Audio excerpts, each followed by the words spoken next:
সবাই আশা করি সবাই ভালো আছেন। Welcome to উইকিডিয়াইট।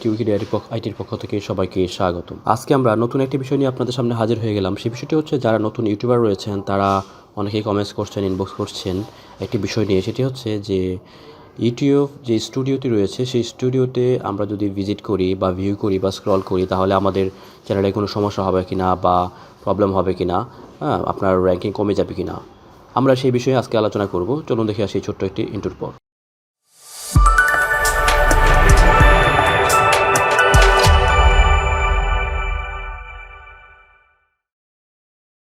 আজকের এই ভিডিওটি অনেক গুরুত্বপূর্ণ অনেকের কাছেই। যারা নতুন ইউটিউবিং শুরু করেছেন তাদের কাছে বিষয়টি খুবই গুরুত্বপূর্ণ, কেননা অনেকেই জানেন না যে বিষয়টা আসলে কী হবে বা কী হতে পারে। ওয়াইটি স্টুডিও যে অ্যাপসটি রয়েছে সেই অ্যাপসটি প্রত্যেকটি ইউটিউবাররাই ব্যবহার করে থাকেন। আমার ওয়াইটি স্টুডিও অ্যাপস হচ্ছে এটি। তো অনেকেই জানতে চাচ্ছেন যে আমার ব্রাউজার থেকে বা মোবাইল থেকে পিসি থেকে যদি আমি একাধিকবার, আমরা সারাদিনে যারা নতুন ইউটিউবার রয়েছেন তারা যেই কাজটি করে থাকেন সাধারণত সেটি হচ্ছে আপনার বেশি বেশি স্ক্রলিং করেন, তারপর বারবার লগ ইন করেন এবং বারবার ভিউ করেন, এতে কোনো সমস্যা হবে কি না। আপনাদের স্বার্থে একটি বলে রাখি, সেটা হচ্ছে এই ওয়াইটি স্টুডিও আমরা যারা অ্যাডভান্স লেভেলের কাজ করে থাকে বা অনেক দিন ধরে কাজ করছেন বা প্রফেশনালি ইউটিউবিং করে থাকেন, সবার কাছেই একটি পরিচিত অ্যাপস এবং সবাই এই অ্যাপসটি ইউজ করেন এবং সারাদিন অনেকবার এই বিভিন্ন কারণে, কখনও সাবস্ক্রাইবার চেক করার জন্য, কখনো আর্নিং চেক করার জন্য বা কখনো আপনার ভিউ চেক করার জন্য আমরা ব্যবহার করে থাকি, চেক করে থাকি।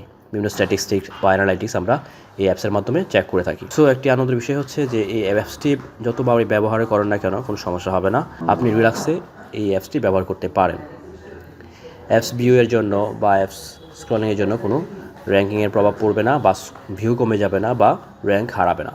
সো বুঝতে পারছেন বন্ধুরা, যারা নতুন ইউটিউবার রয়েছেন তাদের কাছে এই বিষয়টি অনেকেই খুব একটা আতঙ্কের বিষয়, অনেকেই বলে থাকে। তবে কিছু সতর্কতা রয়েছে আপনাদের জন্য যারা নতুন ইউটিউবে করছেন তাদের জন্য। সেটি হচ্ছে যে আপনি অবশ্যই আপনার যদি চ্যানেলটি মনিটাইজ থাকে তাহলে সেই চ্যানেলে আপনি আপনার মোবাইল বা পিসি দিয়ে বা আপনার যে আইপি অ্যাড্রেস রয়েছে একই আইপিতে আপনি একই আইপিতে হোক বা একাধিক আইপিতে হোক নিজের চ্যানেলে কখনো আপনি নিজের অ্যাডে ক্লিক করবেন না। এটি একটি সতর্কতা, তাহলে আপনার চ্যানেল আপনি হারাবেন। তারপর আরও কিছু কাজ রয়েছে নিজে অটো ভিউ করা, তারপর অটো সাবস্ক্রাইব করা, এইসব বিষয় আমি সবসময় নিরুৎসাহিত করি। অর্থাৎ আপনার অর্গানিকলি যেই ভিউগুলো হবে বা অ্যাডগুলো হবে, অ্যাড ক্লিকগুলো হবে, সেগুলোতে আপনি বেনিফিটেড হবেন। আদারওয়াইজ আপনার লাভের থেকে ক্ষতি বেশি হবে। যারা এইসব সেল করে থাকে বা অনেকে বাই করে থাকেন, বেশিগুলো একটু খেয়াল রাখবেন যে আপনারা অর্গানিক যে বিষয়গুলো সেই বিষয়গুলোতে একটু ফোকাস করবেন।